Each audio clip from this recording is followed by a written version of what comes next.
Okay, well, we're at the end of the course now, so in keeping with my basic philosophy behind the course, I'm only going to answer one or two of the questions from assignment 10. Since there's no more lectures to come, no more material to come in this course, there's nothing that's going to depend upon on anything now.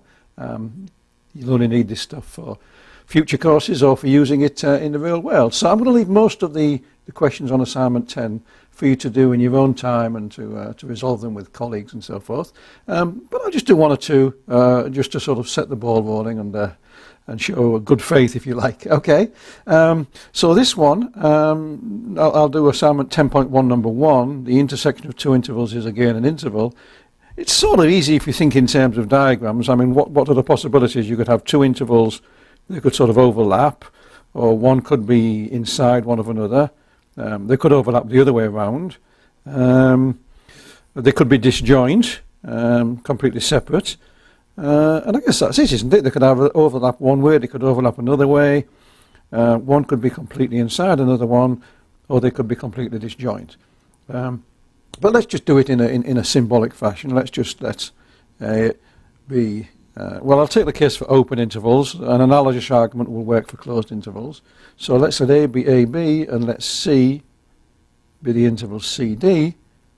Then, by definition, A intersection C is the set of all x such that A is less than x is less than B, intersected with the set of all x, this is x in the reals, such that C is less than x is less than D.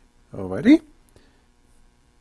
And because of the way conjunction works, that's the set of x such that the maximum of A and C is less than x is less than the minimum of B and D.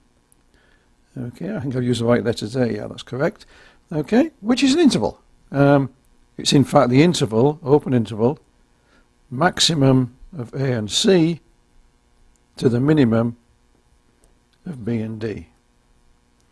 And that's an interval. It may be empty. You know, if it's disjoint, it's empty. The empty set is an interval. It's it's still a set of numbers between 2 points. Okay, so that I think is we'll deal with that one. And let me just say, similarly, for closed intervals and for half open intervals, half open, half closed. Okay, so that's really it. And in the case of unions, it's false for unions. For example, if I take the open interval 0, 1 and I form the union with the open interval 3, 4, then that's not an interval.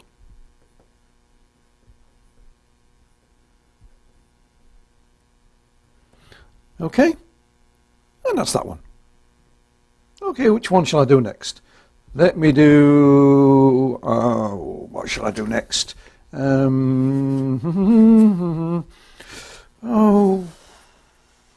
Let's do question 5 in 10.1. So question 5 asks us to verify this alternative definition of least upper bound. Okay, so let's see. Well, first of all, A just says that B is an upper bound. Okay, so let me write that. A says B is an upper bound. So the issue is, does condition B say that it's a least one? Okay. Well, let's see what that amounts to. B is a least upper bound if and only if no C less than B is an upper bound. Okay, that's what the word least means, right? There isn't a smaller one. So that's the original concept. There's nothing small that's a lower bound, an upper bound. Okay. Well, that's true if and only if for any c less than b, c is not an upper bound. That's just another way of saying the same thing. If and only if, for any c less than b, if it's not an upper bound, that means there is an a in A such that it's not the case that A is less than or equal to C. Okay. You can find an A for which C is not bigger than it, is not an upper bound. If and only if, and I'm really laying this one on with incredible detail here, for any c less than b, there is an a in A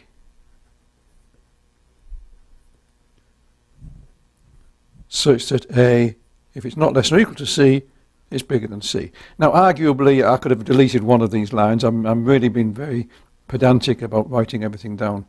But in my experience, both when I was a student and from teaching this kind of material for many years, even though these are very simple ideas, it's very confusing at first dealing with the different variations of definitions of greatest lower bounds, least upper bounds.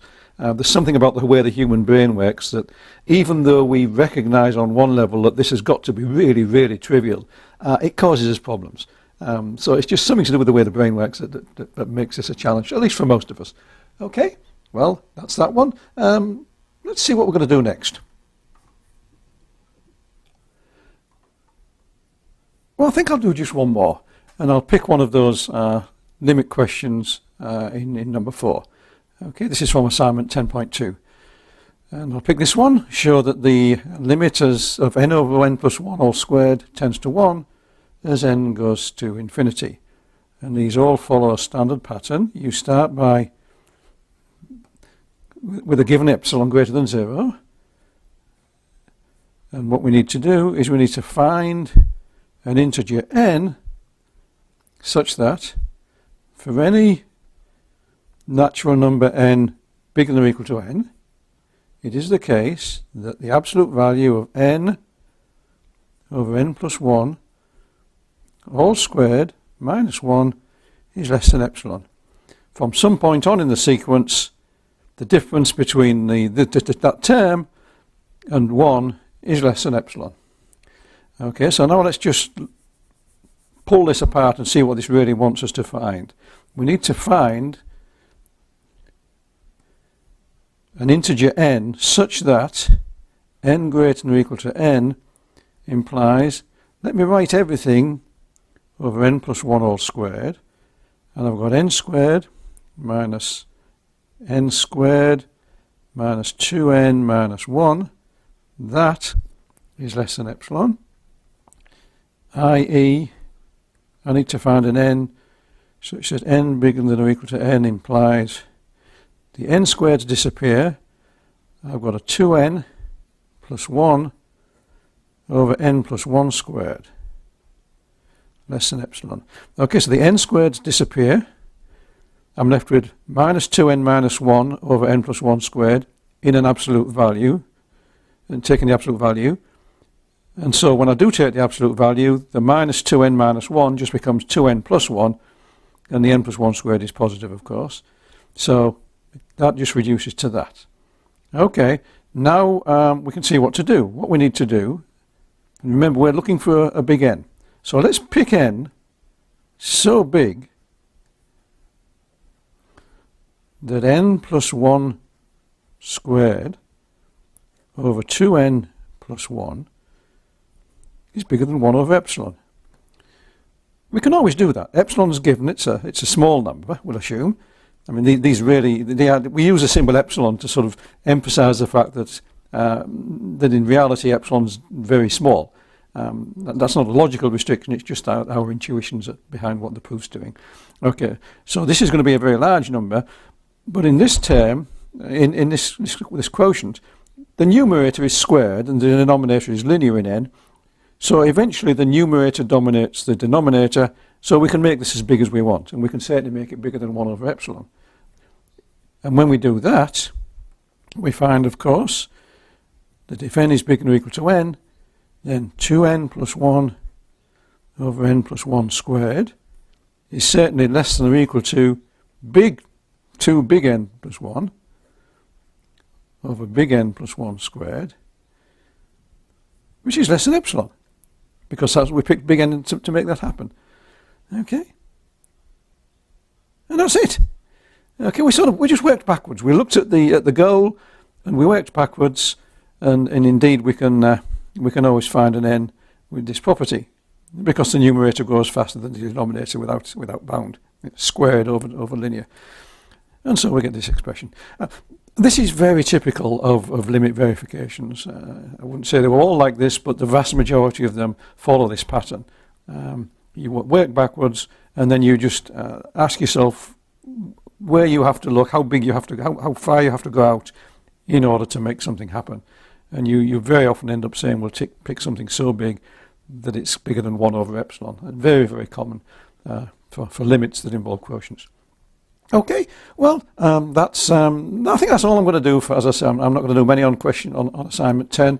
I'll leave it with those. There are plenty more to work with, and I hope you'll enjoy working through those. I remember when I learnt this stuff for the first time as a student, I actually enjoyed it. I thought it was a lot of fun. First of all, it's dealing with infinity in a rigorous way, and that's pretty cool anyway.